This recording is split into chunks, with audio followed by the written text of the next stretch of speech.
Hello friends, मैं गौरव सक्सेना। आज का विषय है पार्लियामेंट। पार्लियामेंट यानी संसद।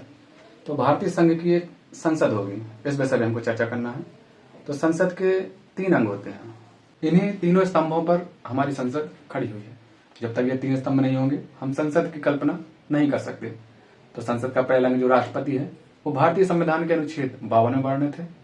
राज्यसभा भारतीय संविधान के अनुच्छेद 80 में वर्णित है तथा लोकसभा भारतीय संविधान के अनुच्छेद 81 में वर्णित है। तो हमें करना है, चलिए देखते हैं। भारत की संसद जिसे कहते हैं पार्लियामेंट, संसद जो है भारतीय संविधान के अनुच्छेद 79 या 79 में वर्णित है। संसद के 3 अंग होते हैं। सर्वप्रथम राष्ट्रपति, राज्यसभा और लोकसभा। जैसा कि आपको बताया है, राष्ट्रपति भारतीय संविधान के अनुच्छेद 52 में वर्णित है। राष्ट्रपति भारत का प्रथम नागरिक होता है। राष्ट्रपति बनने के लिए क्या क्या योग्यता होनी चाहिए? राष्ट्रपति वह होगा जो भारत का नागरिक हो, जिसने 35 वर्ष की आयु पूर्ण कर ली हो तथा वह लोकसभा का सदस्य निर्वाचित होने की योग्यताएं रखता हो। ऐसी कुछ शर्तें जो है राष्ट्रपति बनने के लिए हैं।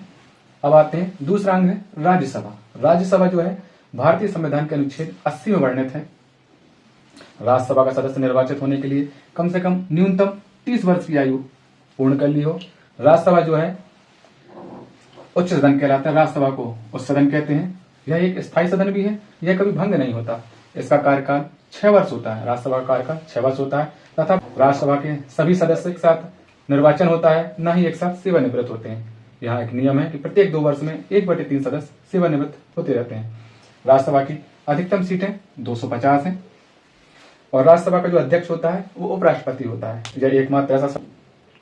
तो राज्यसभा के सदस्यों को चुना कैसे जाता है? राज्यसभा के सदस्यों को कौन चुनता है? तो राज्यसभा के सदस्यों को सभी विधानसभाओं के जो निर्वाचित सदस्य होते हैं उनके द्वारा खुले मतदान में अप्रत्यक्ष रूप से राज्यसभा के सदस्यों का चुनाव होता है। तीसरा अंग है संसद का तीसरा अंग है लोकसभा। लोकसभा भारतीय संविधान के अनुच्छेद 81 में वर्णित है। लोकसभा का सदस्य बनने के लिए न्यूनतम 25 वर्ष की आयु पूर्ण कर ली हो। लोकसभा निम्न सदन है। लोकसभा को निम्न सदन कहते हैं और ये अस्थायी सदन है, यह भंग भी हो जाता है। लोकसभा एक लोकप्रिय सदन है। इसे लोकप्रिय सदन इसलिए कहते हैं क्योंकि इसके सदस्य जो होते हैं वो जनता के द्वारा चुने जाते हैं। लोकसभा का कार्यकाल अधिकतम 5 वर्ष होता है। इसके पूर्व भी इसको राष्ट्रपति के द्वारा विकृत किया जा सकता है। यह एक शक्तिशाली सदन भी है। लोकसभा की अधिकतम सीटें 552 होती हैं। इसमें एक लोकसभा अध्यक्ष और उपाध्यक्ष होता है।